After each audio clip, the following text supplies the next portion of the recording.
are reasons for colonization. One of the most important reasons for Japanese colonialism, of course, was Japan's need for expansion. Its first occupation, Taiwan, can be viewed as first step of Southern Expansion Doctrine, which basically was a document that marked Japan's colonization plans. One of the most important reasons for it was power. At that time, making colonies was viewed as a competition between several countries. Gaining authority would help in trading, would provide a country with money, goods, materials, and other resources, allowing a country to become strong in agricultural and industrial sectors. Thus, Japan needed more land to expand in agricultural sector as there were many rich lands in East. Not only that, but land was also needed for industrial expansion. By occupying South Sakhalin, Japan retained coal and oil concessions in North, allowing industrialization to evolve. After a couple of first occupations, Japan grew, thus requiring more and more food, materials, and other necessities for its nation, keeping the circle of expansion rolling. And now, to wars.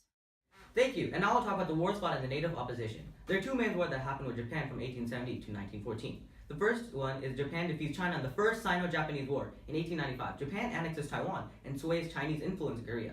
The strength of Japan's modern and Western-style military prepares Japan to dominate the region and shift power from China. So main opposition in this war was the Republic of China, and Japan forced China away from Korea so that the main goal was to take control of Korea. Korea's close proximity, natural resources of coal and iron attracted Japan's interest and made sure that Korea would not be used by any other imperialist power to threaten Japan's security. So most of this fighting happened in Korea, Manchuria, Shandong, and Taiwan, and there was a three-day battle when Japan won on land and on sea, forced the Chinese to surrender and forced them to move towards Manchuria.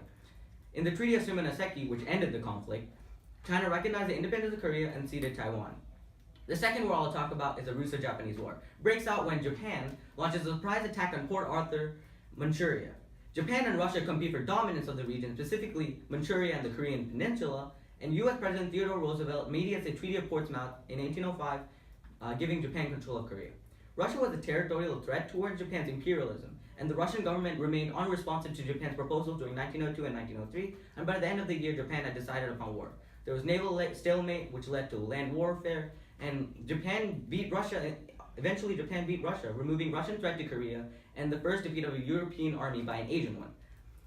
The final battle was a naval battle between Japan and Korea on the Tumisa Strait, where Japan was lying on the coast of Korea and finally defeated the Russians.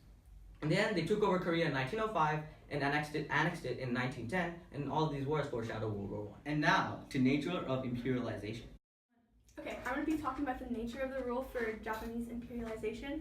So Japan's rule over its many colonies was categorized as direct rule and usually involved military presence. Japanese imperialization is known for being merciless and cruel. Throughout Japanese conquest, there were comfort stations where women were rounded up and used as sex slaves for Japanese soldiers. Many women of various backgrounds were victimized by the system, consisting of Japanese, Korean, Taiwanese, Chinese, Filipino, Indonesian, Vietnamese, Burmese, and Dutch women.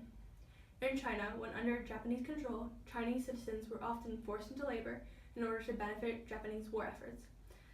As well as Japan couldn't afford to feed many of the POWs, so in return they decided they had to eliminate them, sometimes through starvation or even execution. Prisoners were also often subjected to biological warfare, and some POWs have said to be eaten by the Japanese. It's hard to imagine how Japan must have justified all their inhumane actions, but the Japanese Field Service Code, Sinjunkun, provides a reason, although it doesn't defend their actions. The code states that soldiers are required to fight to the death, and if they are not killed by the enemy, they kill themselves in shame. Since many of their territories surrendered to them, they in return are viewed as dishonorable cowards, deserving of their death. So now on to Olivia with the results. So the overall theme of Japanese imperialism was that Japan became the first Asian country to defeat a European power and emerged as the first non-Western world power in the modern era. These were the results of the First Sino-Japanese War, where Japan gained trading privileges on Chinese territory after China agreed to pay a large indemnity. China also ceded Taiwan and acknowledged Korea as an independent territory as a result of the Sino-Japanese War. Japan was industrializing rapidly, and their military especially benefited from this due to their rapid expansion, and therefore they were able to gain dominance over territories such as Korea and China. One example of this was Japan taking Korean territory from Russia due to Russia's failure in acknowledging territory proposals made by Japan, in which Japan also wanted the Chinese island Manchuria. This was during the Russo-Japanese War, and as a result of their uncooperative decisions, Japan allowed Russia to keep Manchuria in exchange for Korea. However, Japan then severed all political ties with Russia. Another victory during the war was the naval victory at Tsushima, which brought the Russian government to peace with Japan, and Japan was able to secure command of the sea, which their land campaign depended on, something the country could not previously do. Another instance where Japanese imperialism took hold was the First Sino-Japanese War, again, which was mentioned before.